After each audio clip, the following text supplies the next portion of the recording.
dalam nama Allah Bapa dan Tuhan Yesus Kristus serta Roh Kudus, Pencipta langit dan bumi. Amin. Akulah terang dunia. Barang siapa mengikut aku, ia tidak akan berjalan dalam kegelapan, melainkan ia akan mempunyai terang hidup. Haleluya, haleluya, haleluya.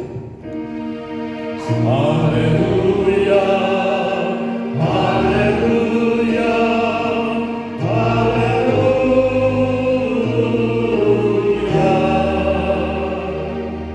Marilah kita berdoa. Ya Tuhan Allah Bapa Surgawi, puji dan syukur kami naikkan kehadirat-Mu, karena kasih-Mu telah nyata bagi kami di dalam Yesus Kristus. Hadirlah Engkau di tengah-tengah persekutuan ini untuk menerangi hati dan jiwa kami, sehingga perbuatan kasih-Mu semakin nyata bagi kami, dan kami turut ambil bagian untuk menyatakannya di dunia ini, sehingga semakin banyak orang yang percaya kepada anak-Mu Yesus Kristus Tuhan kami. Amin.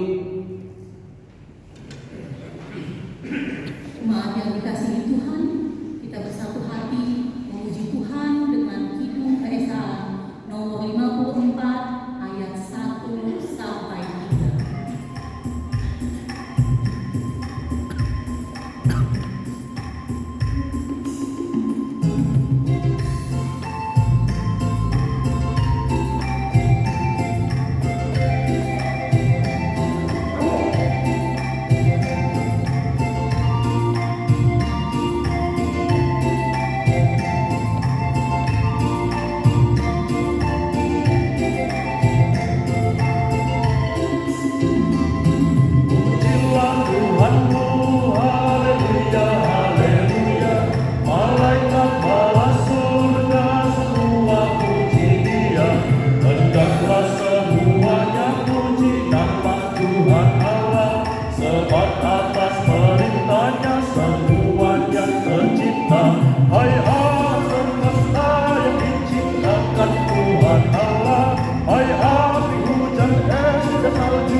Dengarkanlah 10 hukum Taurat Tuhan Allahmu. Yang pertama, akulah Tuhan Allahmu, seru Tuhan kita. Tidak boleh ada Allah lain kecuali jangan berbuat bagimu patung yang menyerupai apapun yang ada di langit atau yang ada di bumi atau yang ada di dalam air untuk disembah atau bertakwa kepadanya. Yang ketiga, jangan menyebut nama Tuhan Allah dengan sembarangan, karena Allah akan menghukum orang yang menyalahgunakan namanya. Yang keempat, ingat dan sucikanlah hari yang dikuduskan itu. Lakukanlah segala pekerjaanmu di dalam 6 hari, tetapi pada hari yang ketujuh ialah Sabat bagi Allah Tuhanmu.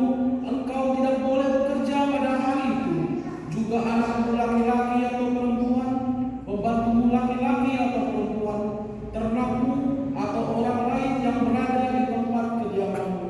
Sebab Allah menciptakan langit dan bumi dan segala isinya di dalam 6 hari. Kemudian Ia beristirahat pada hari yang ketujuh. Itulah sebabnya Allah memberkati hari itu dan mengkuduskannya. Yang kelima, hormatilah ayah dan ibumu, agar engkau berbahagia dan lanjut umurmu di bumi yang diberikan Allah kepadamu. Yang keenam, jangan engkau membunuh. Yang ketujuh, jangan engkau berzina. Yang kedelapan, jangan engkau mencuri. Yang kesembilan, jangan engkau berdusta. Yang kesepuluh, jangan engkau mendambakan akan rumah sesamamu.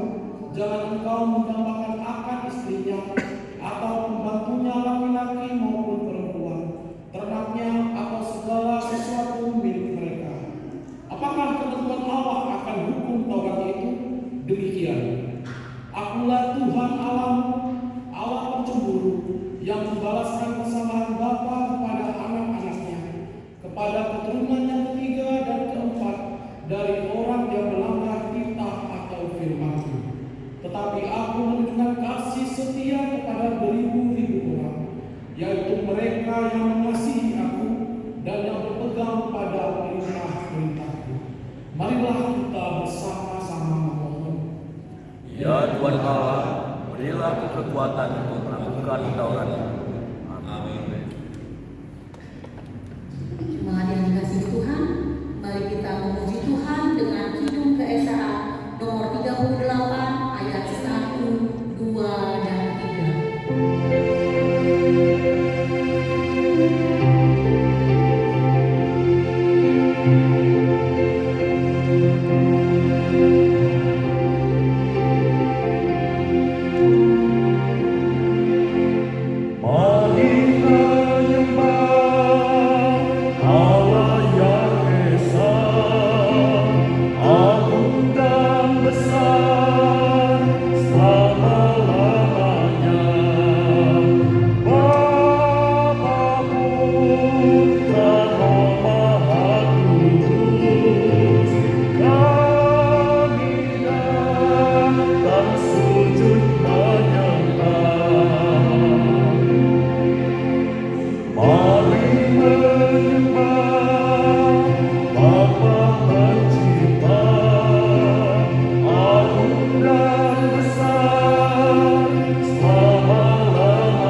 kepadamu, tetapi justru mempercayakan dan menyerahkan diri kami kepada Allah lain.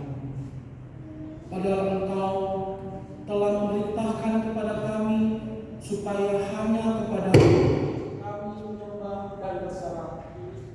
Oleh karena itu ya Tuhan, kami datang ke hadapan-Mu, mengakui segala dosa dan pelanggaran kami.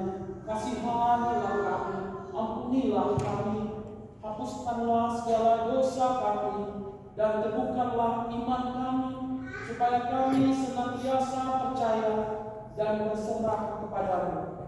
Doa ini kami sampaikan kepadamu di dalam nama anakmu Yesus Kristus, Tuhan dan Juru Selamat kami. Amin. Dengarkanlah dan percayalah firman Allah, janji tentang pengampunan dosa. Jika kita mengaku dosa kita, maka Ia adalah setia dan adil, sehingga Ia akan mengampuni segala dosa kita dan menyucikan kita dari segala kejahatan. Allah telah mengampuni semua dosa kita oleh kasih karunia-Nya. Oleh karena itu, marilah kita memuji nyatakan hidup baru, kemuliaan bagi Allah di tempat yang maha tinggi. Amin. Jemaat yang dikasihi Tuhan, kita kembali ke satu hati memuji Tuhan dengan kidung jemaat, dengan kidung keesaan nomor 94 ayat 1 tambah 2.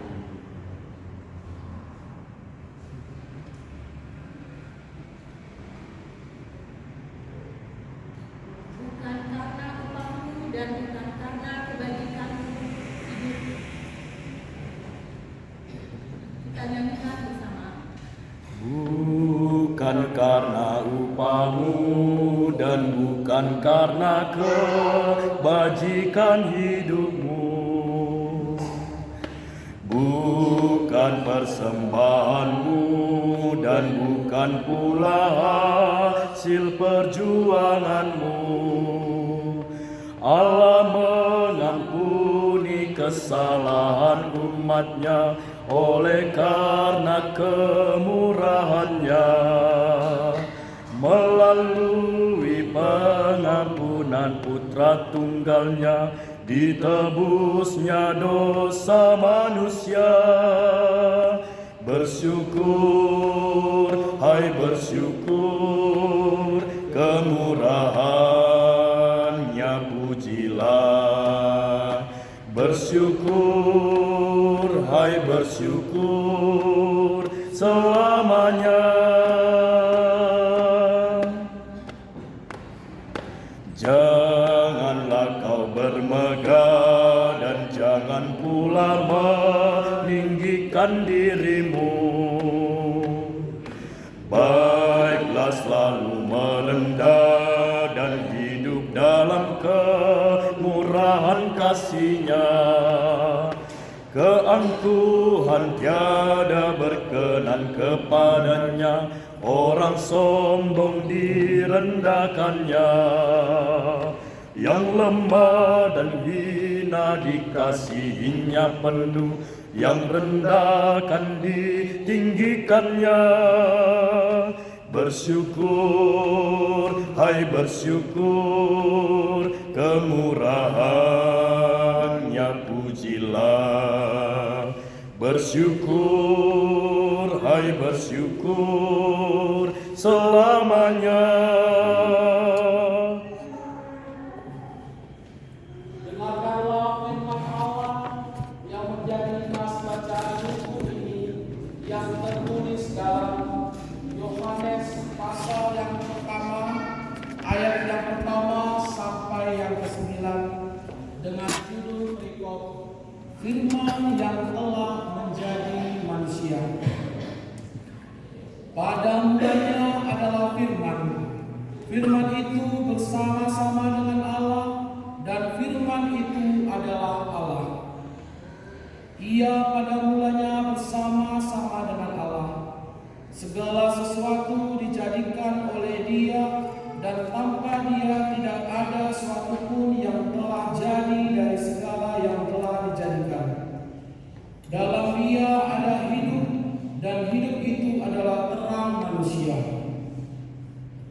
Terang itu bercahaya di dalam kegelapan, dan kegelapan itu tidak menguasainya.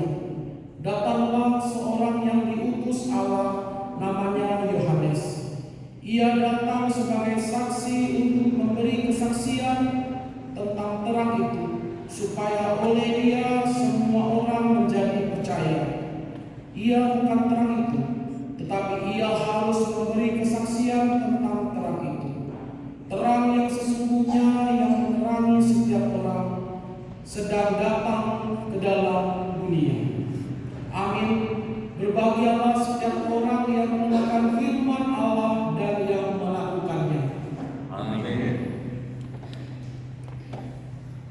Jemaat yang terkasih, kita kembali memuji Tuhan dengan Kidung Keesaan nomor 434 ayat 1.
percaya kepada Allah, Bapa yang Maha Kuasa, Khalik langit dan bumi, dan kepada Yesus Kristus, Anaknya yang tunggal Tuhan kita, yang dikandung daripada Roh Kudus, lahir dari anak darah Maria, yang menderita di bawah pemerintahan Pontius Pilatus, disalibkan, mati dan dikuburkan, turun dalam kerajaan maut, pada hari yang ketiga bangkit pula dari antara orang mati, naik ke surga, duduk di sebelah kanan Allah, Bapa yang Maha Kuasa, dan akan datang dari sana untuk menghakimi orang yang hidup dan yang mati. Aku percaya kepada Roh Kudus, gereja yang kudus dan am, persekutuan orang kudus, pengampunan dosa, kebangkitan daging, dan hidup yang kekal. Amin.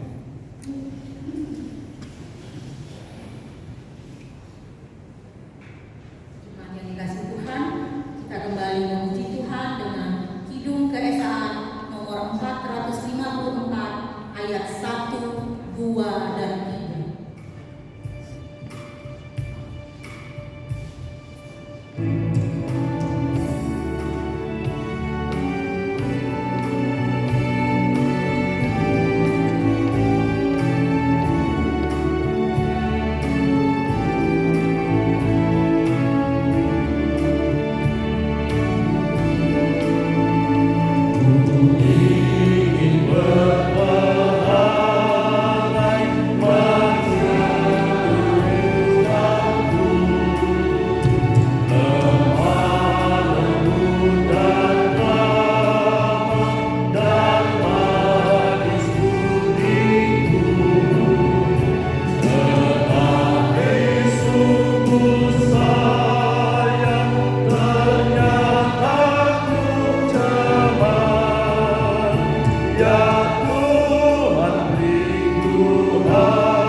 Pimpinan majelis jemaat dan seluruh anggota majelis jemaat GKS Pontianak mengucapkan selamat hari Minggu dan selamat beribadah bagi kita semua, khususnya bagi jemaat yang baru pertama kali datang beribadah di tempat ini. Tuhan Yesus memberkati. Berikut pelayanan pada Minggu tanggal 12 Januari 2025. Kebaktian 1 khotbah Sip 2 Binaran Saragi, agenda Sip 2 Yoga Khotbah, ujian Sip 2 Febrianti Saragi, Porta Jemaat Sip 2 Jeffrey Ko Saragi, persembahan Syama Sabun Wilson dan Syama Sarani Saragi, Penyambut Jemaat Sip 2 Menalu, musik Kembali Menalu, Singer Primas Tompul dan Biodoton Soid, Operator Fokus Eki Fiksa, Operator Sol Eki Kebaktian doa Bahasa Indonesia masuk jam 7.30. Kebaktian 2 khotbah Sip 2 Bindo Wilson, agenda Syama Sabun Wilson, ujian Sip 2 Ahmad Tamani, Warga Jemaat Sip 2 Rodon Sinaga, persembahan Sip 2 Bindo Kurba dan Syama Sansi Kabea, Penyambut Jemaat Bapak Kurba dan Inang Helmi Sipayu, musik Joy Malu, Singer Sip Bapak, Operator Fokus Kapel Simbolon, Operator Sol Muhammad Syarifah, dari kebaktian model A, Bahasa Simalungun masuk jam 10. Yang berikut pemberitahuan. Rapat seksi ini dilaksanakan pada hari Minggu tanggal 12 Januari 2025. Waktu selesai pada sesi yang kedua. Agenda adalah menunjukkan kegiatan dan pengembangan seksi Inang tahun 2024. Tempat di gedung gereja, hari kepada pimpinan ada dalam rapat tersebut. Rapat seksi Bapak dilaksanakan pada hari Minggu tanggal 19 Januari 2025. Waktu selesai pada sesi kedua. Agenda laporan pertanggungjawaban kegiatan dan keuangan seksi Bapak tahun 2024 serta periodisasi pengurus seksi Bapak. Tempat gedung gereja. Mari kepada seluruh Bapak hadir dalam rapat tersebut. Rapat seksi Nangga Poso dilaksanakan pada hari Minggu tanggal 19 Januari 2025. Waktu selesai pada sesi yang kedua. Agenda laporan pertanggungjawaban kegiatan dan keuangan seksi Nangga Poso tempat gedung Sipolina. Mari kepada seluruh Nangga Poso hadir dalam rapat tersebut. Yang berikut verifikasi kegiatan serta keuangan seksi dan badan dilaksanakan pada hari Senin tanggal 13 Januari 2025 dimulai pukul 19 WIB bertempat di gedung Sipolina. Diharapkan masing-masing pengurus seksi dan badan agar mempersiapkan laporannya. Diberitahukan kepada seluruh seksi dan badan agar segera menyusun laporan pertanggungjawaban kegiatan dan anggaran tahun 2024. Yang berikut rapat majelis agenda laporan pertanggungjawaban kegiatan dan anggaran jemaat tahun 2024 akan dilaksanakan pada hari Sabtu tanggal 25 Januari 2025 dimulai pukul 9.00. Diharapkan pada seluruh majelis ikut hadir dalam rapat tersebut. Warga keuangan telah diterima persembahan bulan dari keluarga Ketua Jemaat Masyarakat Kurba untuk bulan Januari Rp500.000. Telah diterima BNU Bagal Luhur dari keluarga BNU Teurus Payung Rp200.000, dari keluarga Ketua Binaran Masyarakat Kurusang untuk sekolah minggu dan sekolah posko masing-masing Rp100.000, dari keluarga Ketua BNU Bagal Suragi untuk kas jemaat Rp500.000. Telah diterima resolusi tahun 2024 dari keluarga yang menjadi warga Kurba Rp120.000. Telah diterima untuk RP tahun 2024 dari keluarga dari Gatot Kangen Rp500.000, dari keluarga yang menjadi warga Kurba Rp840.000. Laporan keuangan jemaat saldo per 28 Desember 2024 Rp18.064.636. Penerimaan minggu ini Rp9.645.000. Pengeluaran minggu ini Rp4.041.224. Saldo per 4 Januari 2025 Rp3.644.412. Laporan keuangan OPP akumulasi penerimaan sampai dengan saat ini Rp97.036.000. Pengeluaran Rp94.705.000. Saldo per 4 Januari 2025 Rp3.851.000. Jemaat GKS Pontianak mengucapkan selamat ulang tahun kepada yang ulang tahun pada minggu ini. Yang pertama, Inang Regawati Sinaga, Premier Akapela Purba, Yaren Cildosi Bermata,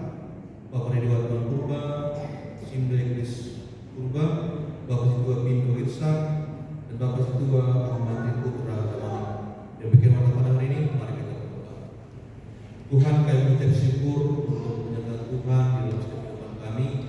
Dari Engkau bangun kami Tuhan pada pagi hari dan boleh kami bertemu di rumah yang kudus ini juga Tuhan untuk memuji dan memuliakan nama. Bapak yang baik, Kau telah mendengar Tuhan kegiatan yang akan dilaksanakan dalam seminggu ke depan Bapak.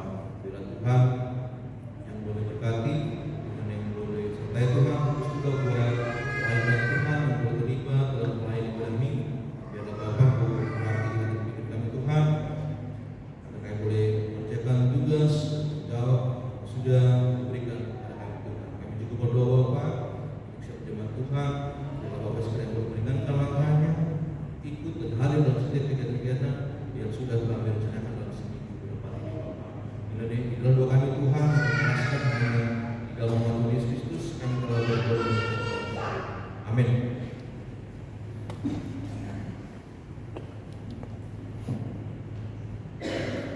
Jemaat yang terkasih, sebelum kita menerima firman Tuhan yang disampaikan oleh Bapak Pendeta Devi Purba, kita bersatu hati memuji Tuhan dengan Kidung Keesaan nomor 124 ayat 1 tambah 2.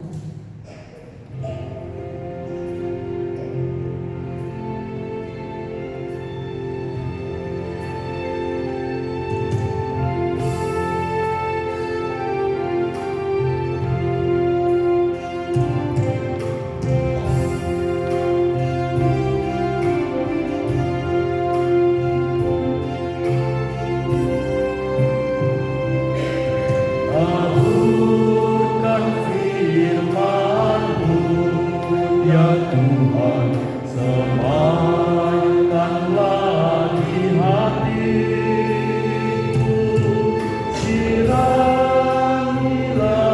dengan Roh Kudus, bertumbuh dan makin megah, berikan kekuatan kepada anak-anakku, menjadi kitab yang tersuka, dibaca dan diteladani.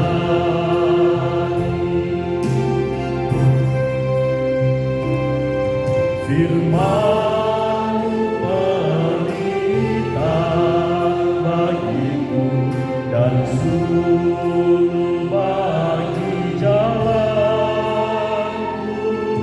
Ku tidak takut kegelapan, sebab Engkaulah panduku.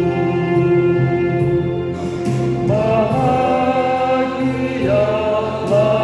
orang yang mendengarkan firman-Mu, menjaga dan melakukannya di dalam seluruh kehidupan.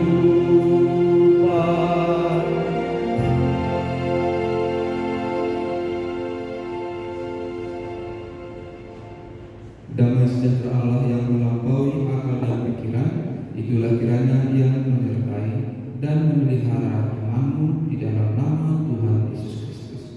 Amin. Salam jemaat yang terkasih. Ini adalah minggu pertama kita di tahun 2025 ini. Karena itu kita mau mendengarkan firman Tuhan yang tertulis dalam Yeremia 31 ayat 10 sampai ayat yang ke-11. Demikianlah firman Tuhan. Dengarlah firman Tuhan, hai bangsa-bangsa. Beritahukanlah itu di tanah-tanah pesisir yang jauh. Katakanlah, Dia yang telah menyerahkan Israel akan mengumpulkannya kembali dan menjaganya seperti gembala terhadap kawanan dombanya. Sebab Tuhan telah membebaskan Yakub, telah menebusnya dari tangan orang yang lebih kuat daripadanya. Mereka akan datang bersorak-sorak di atas bukit Sion.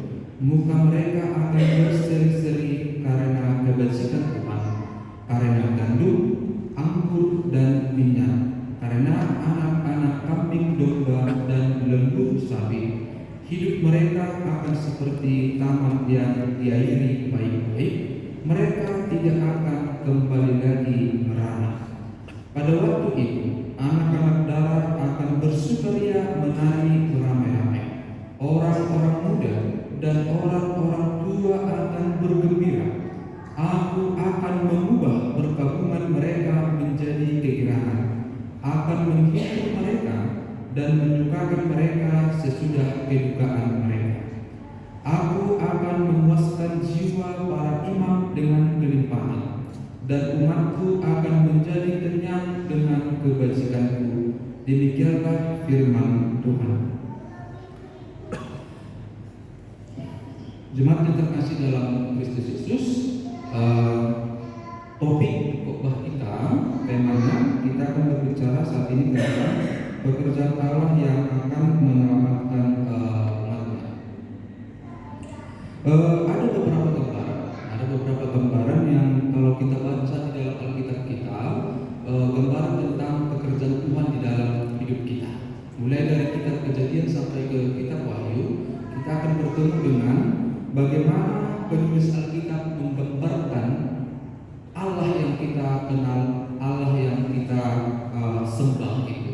Beberapa gambaran yang disebutkan di dalam Alkitab kita. Pertama, misalnya Allah yang digambarkan di dalam Alkitab kita itu adalah Allah yang pencipta, yang menciptakan segala dunia serta segala isinya.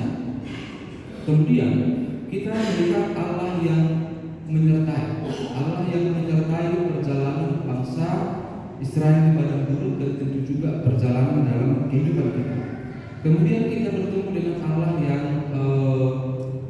menuntun, Allah yang memelihara, Allah yang menghukum, dan Allah yang memberikan rohnya kepada kita. Itu beberapa gambaran tentang pekerjaan Allah di dalam kehidupan kita. Saya mau memberikan beberapa katakanlah boleh dibilang pendalaman terhadap pekerjaan Allah itu. Tadi disebutkan salah satu pekerjaan Allah itu adalah menghukum. Tentu ketika Allah menghukum itu tentu dalam pengertian itu juga bagian dari kasih-Nya. Karena memang Allah tidak akan menghukum kalau manusia itu melakukan ketidakbenaran di hadapan Allah. Allah sebagai orang yang kudus tentu akan menghukum orang yang katakanlah melakukan dosa. Kemudian itu ada dalam yang terakhir itu mempermalukan. Ini saya masukkan ke sini karena begini, saya pernah mendengar doa permohonan kepada Tuhan yang kira-kira seperti ini. Kiranya Tuhan jangan mempermalukan kami. Saya kemudian berpikir, apa memang Tuhan mau mempermalukan manusia? Kalau kita pakai kata mempermalukan ini dalam kehidupan kita sehari-hari misalnya, dalam situasi apakah bisa terjadi ada orang mempermalukan? Misalnya, ketika ada orang melakukan kesalahan dan kesalahan itu ditegur, dikritik di depan orang, maka itu kita sebut mempermalukan atau pemberontak. Ada misalnya orang melihat, penampilan baju si X ini tidak pas, kemudian dia menyatakan, bajumu tidak pas, rambutmu kurang pas, dan itu dilakukan di depan orang. Dan karena teguran itu, ya dia menjadi malu.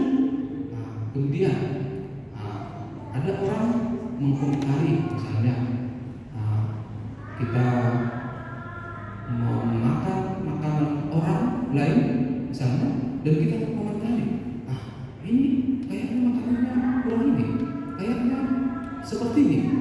Padahal yang kita komentari itu orang yang masak itu ada di situ, misalnya, tentu dia akan merasa malu. Itu sederhana sebenarnya. Bagaimana kita memakai konteks mempermalukan. Jadi kalau kita ada tadi mendengarkan doa supaya Allah jangan permalukan kami, apakah memang Allah mau mempermalukan manusia? Saya tidak tahu Bapak Ibu pernah enggak mendengarkan doa yang seperti ini. Maksud saya, ketika menyampaikan ini itu sesuatu hal yang tidak pas.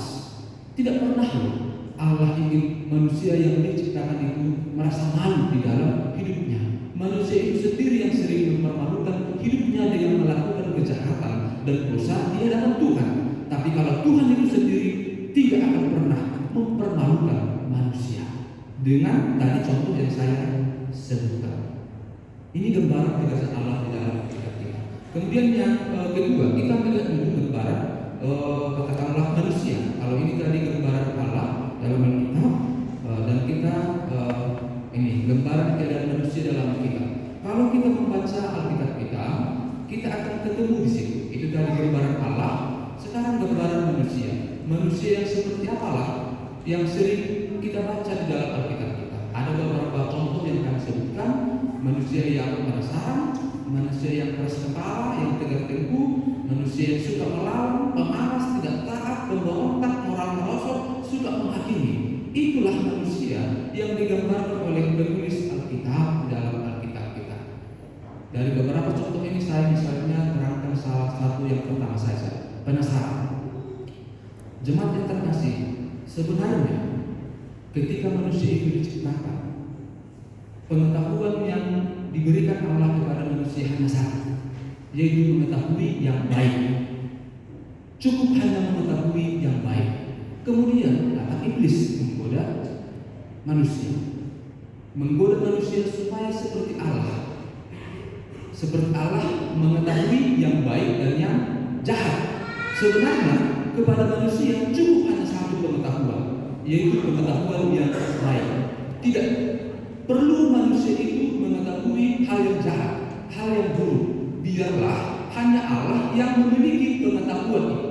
Tapi karena penasaran dari manusia ini, rasa keponya, rasa ingin tahunya, maka dia singkat cerita memakan buah yang dibuat oleh si iblis itu. Ketika manusia memakan itu, terjadilah manusia mengetahui yang baik dan yang jahat. Dari mana kita tahu? Dulu sebelum manusia jatuh ke dalam dosa, manusia itu tidak memakai pakaian. Tetapi bagi manusia itu tidak hal yang jahat. Itu hal yang bukan hal yang buruk. Tetapi setelah manusia jatuh ke dalam dosa, maka manusia melihat dirinya tidak memiliki pakaian dan manusia berpikir itu adalah dosa. Dan seperti itulah memang dosa itu. Manusia memiliki kemampuan untuk membedakan yang jahat dan yang baik. Padahal sekali lagi sebenarnya itu tidak perlu. Sangat tidak perlu. Cukuplah kepada Allah pengetahuan tentang yang baik dan yang jahat itu. Karena kepada manusia disebutkan yang baik belum tentu itu baik, disebutkan jahat belum tentu itu jahat. Dan dalam kehidupan kita ini, Bapak Inang, sebenarnya di sini salah satu letak keberadaan kita. Suka ingin yang jahat, suka ingin informasi yang buruk, suka ingin hal-hal yang tidak baik dalam hidup kita. Sehingga dengan itu maka pikiran kita penuh dengan hal-hal yang tidak baik, penuh dengan hal-hal yang buruk tentang diri kita, tentang orang lain, tentang dunia ini. Padahal sekali lagi, ketika kita mengetahui yang buruk, yang jahat, itu tidak membawa kita kepada kedamaian. Hal lain cukup hanya yang baik-baik saja yang sebenarnya kita tahu di dalam hidup ini. Nama dia naiklah yang perlu dibutuhkan kita bagi berpon. Kalau yang buruk, yang jahat tentang orang lain itu apa kita perlu pikirkan? Untuk apa perlu kita bawa dalam hidup kita? Cukup yang baik saja kita ketahui supaya hidup kita damai. Dan kita melihat dulu bagaimana gambaran. Ini gambaran secara umum dan kami mau membawa kita memahami khotbah ini di kitab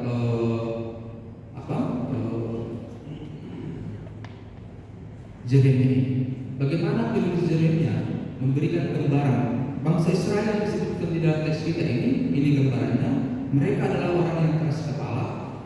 Bagaimana keras kepala mereka? 40 tahun Yeremia hadir di tengah-tengah mereka berkhotbah menyampaikan firman, tapi satu pun orang tidak mau mendengarkan. Semua orang menolak firman yang disampaikan oleh Nabi Yeremia. Tidak ada orang yang tidak percaya. Keras kepala, menganggap dirinya yang paling benar, suka berita hoax. Di Yeremia 28 bercerita tentang ada satu nabi, tapi nabi palsu namanya Nabi Hanaya. Dan bangsa Israel lebih suka mendengarkan nubuatan dari Nabi Hanaya karena lebih sering nubuatan-nubuatan itu hal yang menyenangkan telinga mereka. Hidup kalian akan diberkati, Allah tidak akan menghukum kalian. Padahal Yeremia berkata, karena dosa-dosa kalian maka kalian akan dihukum. Dan memang dari dulu sampai sekarang telinga manusia lebih suka kepada mendengarkan hal-hal yang menyenangkan hatinya. Kalau sudah disebut, ditegur, dikritik tentang kesalahan kita, maka kita biasanya tidak menyukai. Suka berita hoax, padahal orang tua kita mengajarkan kalau yang pahit itu jangan langsung dimuntahkan karena bisa itu menjadi obat, yang manis itu jangan langsung ditelan karena itu bisa menjadi penyakit. Kemudian penganiaya, mereka menganiaya Yeremia, dimasukkan ke sumur, tidak diberikan makanan. Kenapa? Karena sekali lagi Yeremia menyampaikan kebenaran daripada Tuhan, dan manusia dari dulu sampai sekarang tidak akan pernah menyukai kebenaran firman Tuhan itu. Dan saking tidak sukanya orang yang menyampaikan kebenaran itu juga dianiaya oleh orang Israel pada saat itu. Kemudian mereka percaya kepada diri mereka sendiri. Yeremia berkata, menyerahlah, serahkan dirimu kepada bangsa Babel, kalian tidak akan selamat. Tapi mereka lebih percaya kepada diri mereka sendiri. Ini gambaran bangsa Israel, karakternya, apa yang mereka lakukan di dalam kitab Yeremia. Dan sungguh ini adalah pergumulan yang luar biasa yang dihadapi oleh Nabi Yeremia. Kemudian dengan teks khotbah kita akan belajar bagaimana karakter atau pekerjaan Allah dalam hidup kita. Mari kita mulai dengan kondisi keberadaan bangsa Israel yang demikian. Ada 3 yang disampaikan oleh penulis Yeremia tentang pekerjaan Allah. Pekerjaan Allah yang pertama itu adalah pengasih. Dan kalau kita baca di ayat yang 10, dengarlah firman Tuhan, hai bangsa-bangsa, beritahukanlah itu di tanah-tanah pesisir yang jauh, katakanlah, ini dia yang telah menyerahkan Israel akan mengumpulkannya kembali. Ini kan bangsa Israel sudah diserahkan ke Babel 70 tahun, dihukum. Wajib mereka dihukum karena Allah dalam keadilannya harus menghukum orang yang berdosa. Tidak mungkin dibiarkan orang yang melakukan kesalahan tidak dihukum. Allah menyerahkan mereka sampai ke Babel. Kemudian di sini disebutkan Allah akan mengumpulkan mereka kembali. Allah yang menyerahkan, Allah kemudian yang mengumpulkan. Dan ketika Allah mengumpulkan mereka dari pembuangan, memulihkan kehidupan mereka, sekali lagi ini didasarkan kepada kasih Allah yang selalu ada dalam kehidupan mereka. Dan bukankah ini gambaran dalam kehidupan kita ini? Berulang kali kalau kidung kalau lagu pop membatasi kasih manusia itu 1 kali, 2 kali, 3 kali masih kumaafkan. Jangan sampai 3 kali begitu.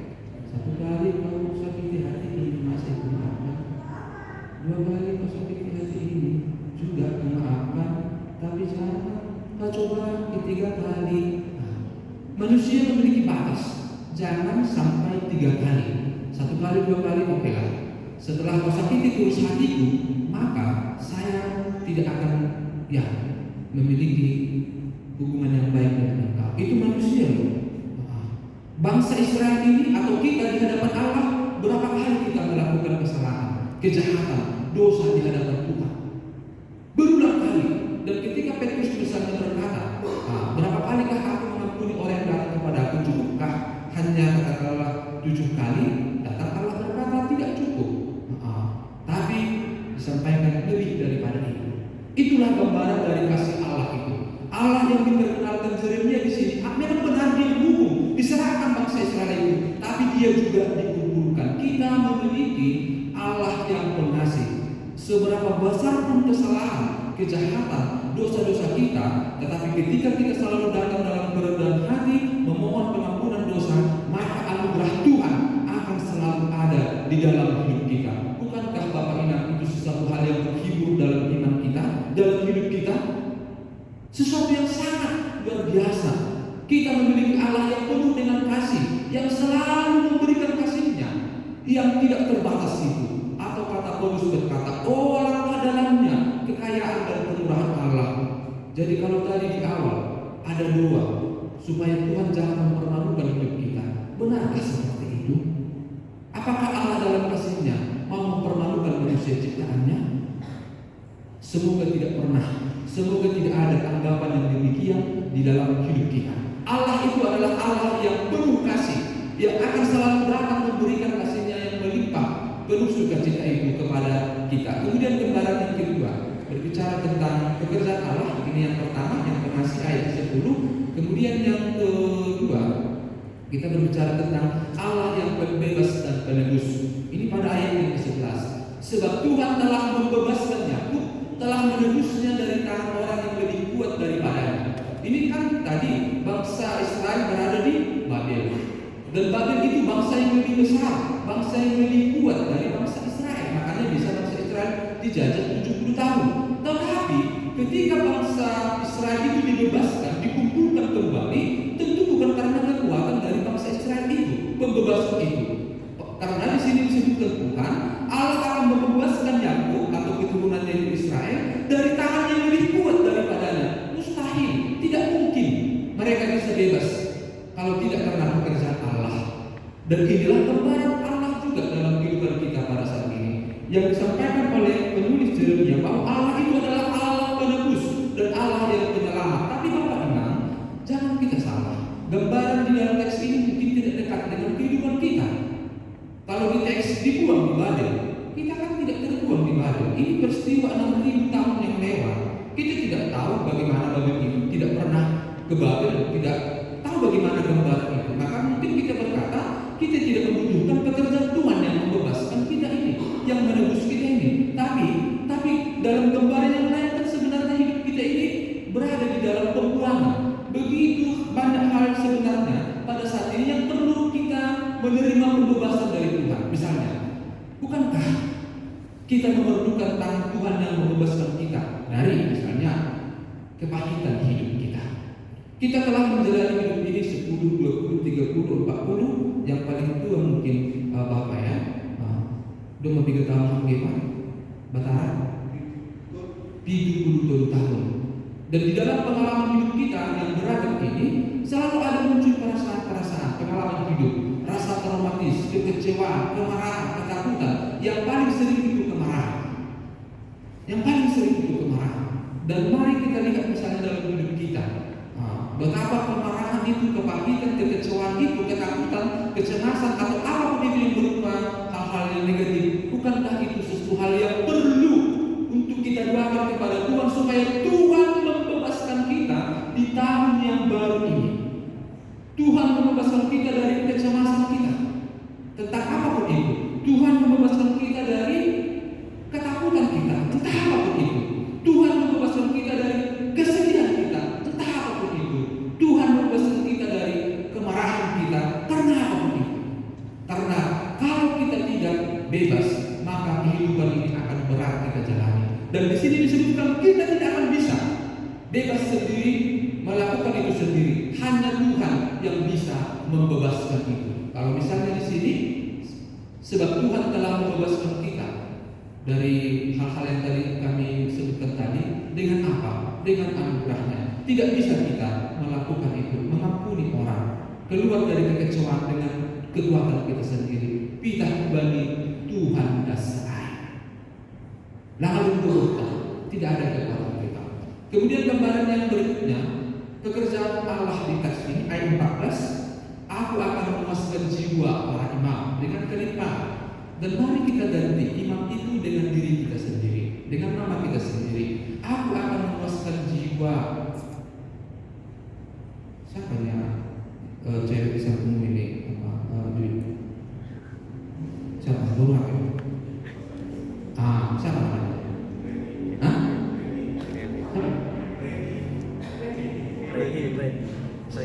Kok kalau kita siapa? Reki. Guru bahasa ini. Baru kali datang ke gereja DPS. Ya. Udah 2 kali. Maksudnya bawa ke gereja mau beribadah. Oh ya seperti itu. Reki tadi ya. Aku akan memuaskan jiwa berhenti dengan kelimpahan. Kenapa perlu dipuaskan? Karena memang jiwa kita ini sering merana, jiwa kita ini sering kosong, ya, karena itu sering dikoskan.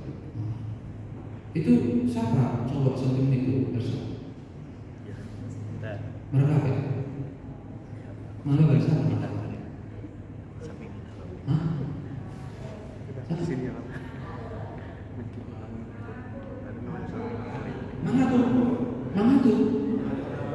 Mangatur ya, nababa. Udah berapa kali pada lagi KFS? 3 kali.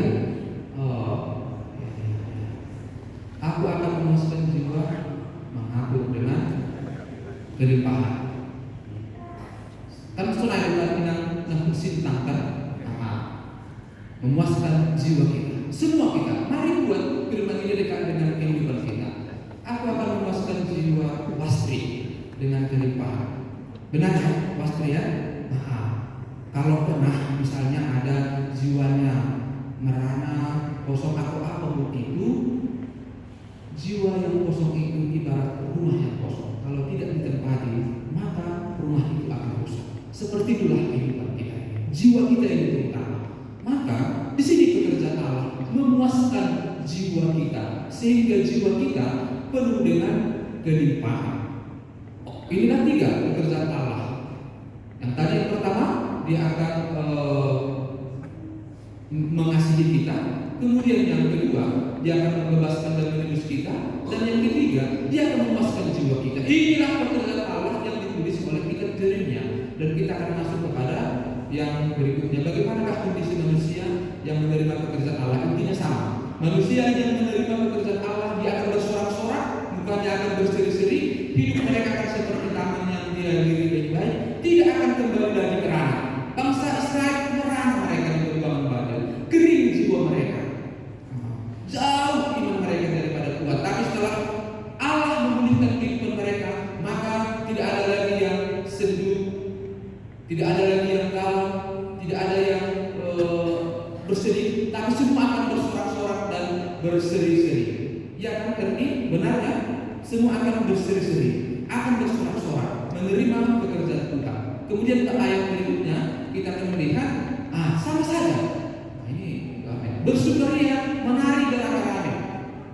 Mari kita lihat. Pada waktu itu anak-anak darah, dimulai dari orang yang paling kecil, bersukaria, menari beramai-ramai. Lanjut ke orang-orang muda, tadi anak-anak darah, lanjut orang-orang muda dan orang tua. Artinya semua orang akan bersukaria, menari beramai-ramai, bergembira. Tuhan berkata, aku akan mengubah perkabungan mereka menjadi kegembiraan. Diubah, aku menghibur mereka dan menyumpahkan mereka sesudah kedukaan mereka. Inilah pekerjaan Tuhan itu. Bersukacita, bersorak-sorak, bertempih gembira manusia yang menerima pekerjaan Tuhan. Tapi kalau belum bisa kita bersukacita, pendeta, ambilannya kok baru sudah selesai? Ya, saya tidak tahu lagi lah. Itu kembalilah ke dalam pilihan kita. Kembali ke dalam pilihan kita untuk menerima, mengerti dan melaksanakan firman ini. Yeremia sudah menyatakan seperti itu. Apakah kita mau menerima dampak itu? Tentu kembali kepada diri kita. Dan kita berdoa, kita juga adalah orang-orang yang diubahkan oleh Tuhan. Karena kita memiliki Allah yang penuh kasih, penyelamat dan penebus dan pemulih jiwa kita. Diberkatilah kita mendengarkan firman Tuhan ini. Amin. Kita berdoa. Terima kasih Tuhan untuk firman-Mu yang boleh kami terima pada saat ini. Firman-Mu yang mengajarkan kami supaya kami menjadikan Engkau sebagai Allah yang bisa menuntut, membebaskan, menyelamatkan kehidupan kami. Terima kasih Tuhan untuk kebenaran firman-Mu, sehingga dengan itu kami akan bisa bersorak, bersukacita, bergembira, menari di dalam hidup ini. Karena ada Tuhan yang selalu penuh dengan kasih dalam kehidupan kami. Ada Allah yang selalu menyertai kehidupan kami, yang akan mengubah perkabungan kami menjadi sebuah nyanyian sukacita. Di dalam nama Anakmu Tuhan Yesus Kristus kami berdoa dan mengucap syukur. Amin.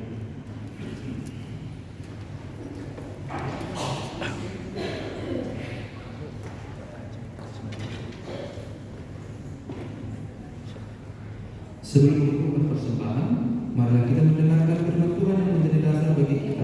untuk memberikan persembahan, yaitu yang tertulis dalam Mazmur 50 ayat 14. Persembahkanlah syukur sebagai korban kepada Allah dan bayarlah rezamu kepada Yang Maha Tinggi. Marilah kita memberikan persembahan.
Marilah kita bangkit dulu. Marilah kita berdoa untuk menyerahkan persembahan kita kepada Tuhan. Ya Tuhan Allah, Bapa yang Maha Murah, sumber segala berkat, kami bersyukur kepadamu karena daripadamu saja kami menerima berkat yang berlimpah dan yang mencukupi segala kebutuhan hidup kami. Saat ini kami mempersembahkan hidup dan sebagian harta milik kami yang sesungguhnya berasal daripada-Mu juga. Berkati dan kuduskanlah persembahan ini untuk kemuliaan nama-Mu. Kiranya Roh Kudus membuka hati kami, agar kami semakin melihat, menyadari, dan mensyukuri pemberian-Mu yang berlimpah, baik yang telah kami terima maupun yang akan Engkau berikan kepada kami. Ajarilah kami untuk memberikan persembahan yang sepatutnya dengan hati yang tulus, sehingga persembahan kami menjadi persembahan yang benar di hadapan-Mu. Terimalah persembahan dan doa kami, di dalam nama anak-Mu, Yesus Kristus Tuhan kami. Amin. Tuhan betapa banyaknya berkat yang Kau beri, teristimewa rahmat-Mu dan hidup abadi. Terima kasih ya Tuhanku atas keselamatanmu padaku, telah Kau beri hidup bahagia abadi. Bapa kami yang di surga, dikuduskanlah nama-Mu, datanglah kerajaan-Mu, jadilah kehendak-Mu di bumi seperti di surga. Berikanlah kami pada hari ini makanan kami yang secukupnya, dan ampunilah kami akan kesalahan kami, seperti kami juga mengampuni orang yang bersalah kepada kami. Dan janganlah membawa kami ke dalam pencobaan, tetapi lepaskanlah kami daripada yang jahat. Karena Kau yang punya kerajaan dan kekuasaan dan kemuliaan sampai selama-lamanya.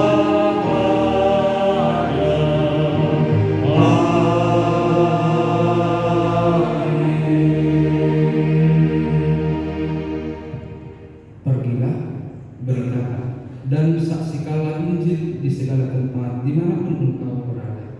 Terimalah berkat dari Tuhan Allah. Tuhan memberkati engkau dan melindungi engkau. Tuhan menyinari engkau dengan wajah-Nya dan memberi engkau kasih karunia. Tuhan menghadapkan wajah-Nya kepadamu dan memberi engkau damai sejahtera. Amin. Amin. Amin. Amin.